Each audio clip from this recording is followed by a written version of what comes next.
तो वंदे मातरम भाई लोग, कैसे हो सभी लोग? आई होप कि सब ठीक होंगे। आज की इस वीडियो में हम कंपैरिजन करने वाले सीएसके और केकेआर का, मतलब दोनों टीमों की प्लेइंग 11 को सामने रख के देखेंगे कौन सी टीम ज्यादा बेहतरीन निकल के आती है, कौन सी स्ट्रॉन्गर निकल के आती है आईपीएल 2025 के लिए। और हर एक प्लेयर को एक एक पॉइंट देते चलेंगे हर एक पोजीशन के हिसाब से। तुम्हें और किस टीम का कंपैरिजन चाहिए तुम कमेंट करके बता देना। और यार चैनल को सब्सक्राइब कर लो भाई, अच्छी अच्छी वीडियो मैं बना के लेके आ रहा हूँ। तो मैं यार 300 सब्सक्राइबर जल्दी से जल्दी करा दो मेरे। तो बढ़ते हैं वीडियो में आगे और बात करते हैं ओपनिंग के। ओपनिंग में सीएसके की तरफ से आएगा ऋतुराज गायकवाड़ और केकेआर की तरफ से आएगा सुनील नारायण। अगर सुनील नारायण के ओवरऑल करियर की बात करूं तो भाई 176 मैचेस खेले हैं, 1534 रन बनाए, 180 विकेटें लिए हैं भाई और 488 रन पिछले आईपीएल में बनाए थे यानी कि 2024 में, और 17 विकेटें भी ली थी भाई। साथ में ऑलराउंड परफॉर्मेंस ऐसे कहते हैं भाई, पूरे तगड़े तरीके से उसने कहर मचा दिया था, तब जाके भाई आईपीएल 2024 का खिताब केकेआर को मिला था।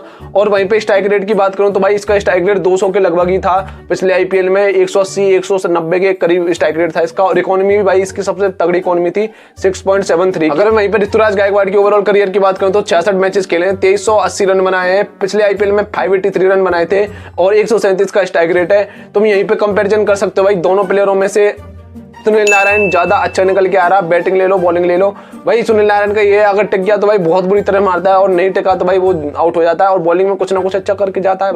बात तो सही है भाई तो यहाँ पे सीधा सा पॉइंट में सुनील नारायण को देना पड़ेगा, तो एक पॉइंट में सुनील नारायण को देता हूँ। और सीएसके के पास है भाई 0 पॉइंट और केकेआर के पास है 1 पॉइंट। नॉन स्ट्राइकर की बात करूं तो भाई सीएसके की तरफ से आएगा डेवन कॉनवे और केकेआर की तरफ से आएगा क्विंटन डिकॉक। और डेवन कॉनवे की मैं ओवरऑल करियर की बात करूं तो भाई 23 मैचेस खेले, 924 रन बनाए, 2024 का आईपीएल पूरा मिस कर दिया था चोट की वजह से और 141 का स्ट्राइक रेट है ओवरऑल करियर का। क्विंटन डिकॉक की ओवरऑल करियर की बात करूं तो भाई 107 मैचेस खेले, 3157 रन बनाए, 250 रन पिछले आईपीएल में बनाए थे, स्ट्राइक रेट 134 का है।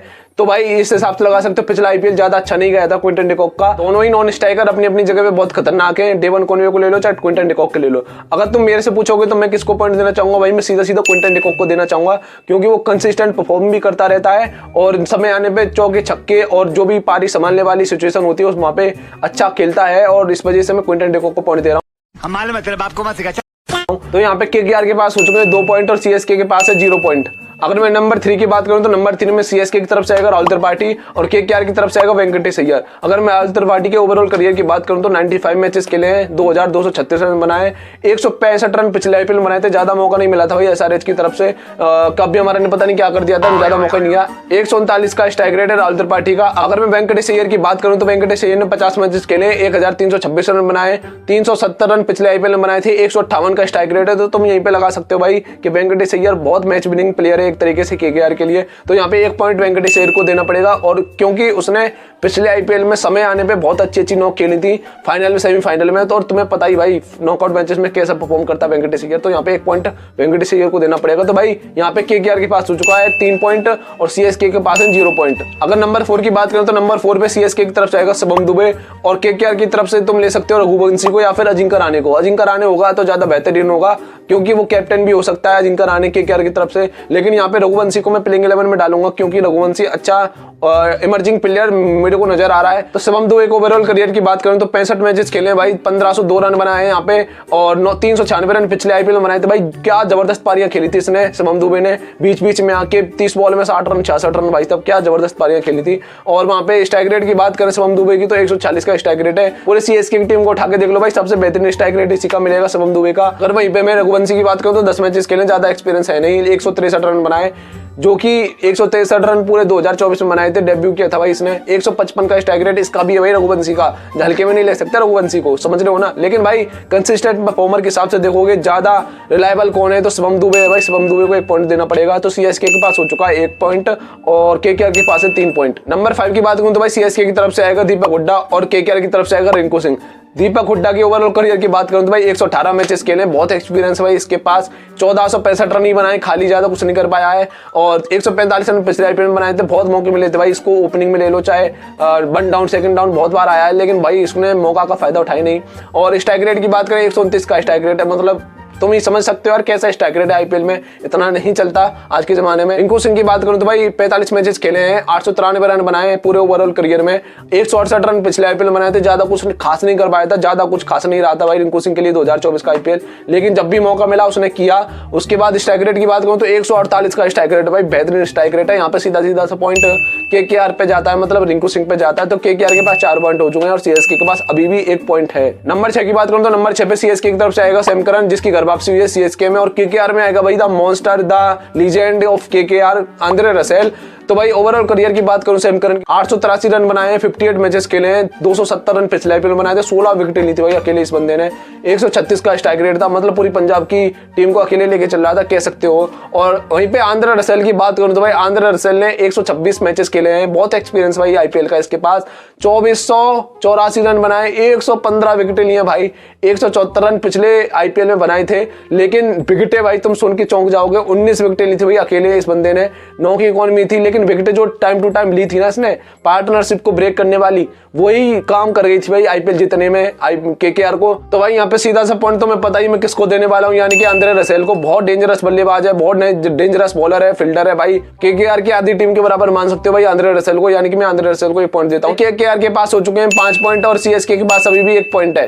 नंबर 7 की बात करूं तो भाई सीएसके की तरफ से आएगा रविंद्र जडेजा और केकेआर की तरफ से आएगा रमनदीप सिंह। अगर मैं रविंद्र जडेजा की ओवरऑल करियर की बात करूं तो 240 मैचेस खेले हैं, 2959 रन बनाए, 160 विकेटें ली हैं, 267 रन पिछले आईपीएल में बनाए थे, मतलब बहुत अच्छे खासे रन बना दिए रविंद्र जडेजा ने पिछले आईपीएल में। 8 विकेटें भी ली थी भाई, 8 विकेटें ली थी। अगर रमनदीप सिंह की बात करूं तो भाई रमनदीप सिंह ने 19 मैचेस खेले, 170 रन बनाए ओवरऑल करियर में, 125 पिछले आईपीएल में बनाए थे और 201 का स्ट्राइक रेट था भाई इसका, 201 का बहुत तगड़ा स्ट्राइक रेट था। और लेकिन भाई तुम मेरे से पूछोगे मैं किसको पॉइंट दूंगा, मैं रविंद्र जडेजा को पॉइंट दूंगा, क्योंकि भाई उसको 6 मैचेस चेन्नई की पिच पे खेलने हैं और चेन्नई की पिच पे तुम्हें पता है बॉल कैसे घूमती है और रन भी भाई रविंद्र जडेजा बना देता है एंड में आके। तो भाई यहाँ पे सीधा सा फंडा है, मैं रविंद्र जडेजा को पॉइंट देना चाहूंगा। तो सीएसके के पास है 2 पॉइंट और केकेआर के पास है 5 पॉइंट। नंबर 8 की बात करें तो भाई सीएसके की तरफ से आएगा the myth, the legend, the Mahi, the everything, the Thala for a reason, MS Dhoni. और केकेआर की तरफ से आएगा एनिक नोकिया। मतलब क्या कंपैरिजन बनता है यार, बॉलर और एक बैटर का कंपैरिजन कर रहा हूं मैं यहाँ पे, पूरी कंपैरिजन की ऐसी की तैसी हो गई। तो भाई सीधा सा पॉइंट मैं एमएस धोनी को दे रहा हूँ, क्योंकि एमएस धोनी एक अच्छा लास्ट में आके फिनिश करता है। एनिक नोकिया भाई बहुत रन पटवाता है, बहुत रन लीक करता है,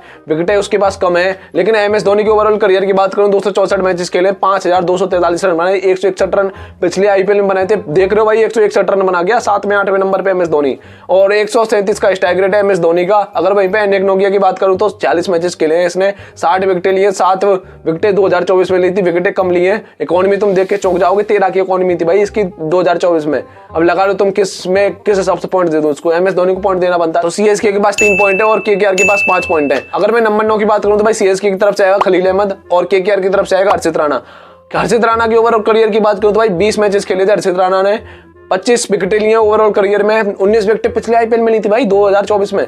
देख रहे हो कि आंद्रे रसेल को देख लो, वरुण चक्रवर्ती और सुनील नारायण और हर्षित राणा भाई सभी ने 15 विकेट से ऊपर ली थी यार, तभी जाके वो आईपीएल का खिताब जीती है अपने नाम। अगर वहीं पे मैं खलील अहमद का कंपैरिजन करूं हर्षित राणा से, तो भाई खलील अहमद एक बेहतरीन बॉलर लेकर के आता है, क्योंकि उसके पास शुरू के ओवरों में विकेट लेने के बहुत चांस होते हैं, लेफ्ट आर्म पेसर है और स्विंग भी मिलती है उसको और अच्छी मूवमेंट भी मिलती है शुरू के ओवरों में। तो भाई यहाँ पे मैं सीधा पॉइंट खलील अहमद को देना चाहूंगा, क्योंकि उसके पास आईपीएल खेलने का एक्सपीरियंस भी है और इस वजह से मैं पॉइंट देना चाहूंगा खलील अहमद को। तो सीएसके के पास हो चुके हैं 4 पॉइंट और केकेआर के पास है अभी भी 5 पॉइंट। अगर मैं नंबर 10 की बात करूं तो भाई नंबर 10 में सीएसके की तरफ से आएगा मथीसी पत्राना और केकेआर की तरफ से आएगा वैभव बरोरा। अगर मैं मथीसी पत्राना के ओवरऑल करियर की बात करूं तो 20 मैचेस खेले, 34 विकेटें लिए, 7.8 करके कुछ इकोनॉमी है। वहीं पे वैभव बरोरा की बात करूं तो भाई 20 मैचेस इसने भी खेले हैं, 19 विकेटें लिए ओवरऑल, 11 विकेटें पिछले आईपीएल में ली थी, 9.81 की इकोनॉमी मान के चल सकते हो, यानी कि 10 की इकोनॉमी है इसकी।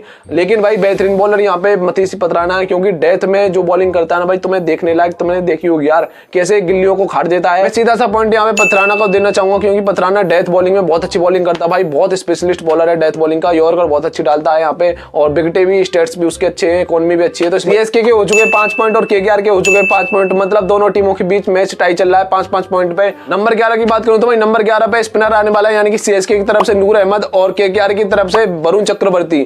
तुम लगा सकते हो बहुत तगड़ी बैटल है भाई यहाँ पे। अगर मैं नूर अहमद के ओवरऑल करियर की बात करूं तो 23 मैचेस खेले, 24 विकेटें लिए हैं, बहुत अच्छी बॉलिंग करता है। अगर वहीं पे ओवरऑल करियर की बात करूं वरुण चक्रवर्ती की, भाई 71 मैचेस खेले, 83 विकेट लिए, 21 विकेटें पिछले आईपीएल में ली थी, 21 विकेटें लगा रहे हो भाई, 21 विकेटें क्या मायने रखती हैं। तब जाके भाई केकेआर वो आईपीएल का कप जीती थी। 7.5 की इकोनॉमी है भाई वरुण चक्रवर्ती की, तो सीधा पॉइंट यहाँ पे बैटल वरुण चक्रवर्ती जीत रहा है, विकेटें भी ज्यादा ली है उस बंदे ने और स्पिनिंग बॉलिंग अच्छी करता है भाई, सीधा पॉइंट यहाँ पे वरुण चक्रवर्ती को देना चाहूंगा। तो भाई यहाँ पे सीएसके हार चुकी है, यानी कि 5 पॉइंट सीएसके के हैं, 6 पॉइंट केकेआर के। तो भाई केकेआर ऑन पेपर बहुत अच्छी सॉलिड टीम निकल के आ रही है यहाँ पे सीएसके के कंपैरिजन में। तो भाई सीएसके यहाँ पे हार चुकी है और केकेआर जीत चुकी है, तो खुशी मनाओ।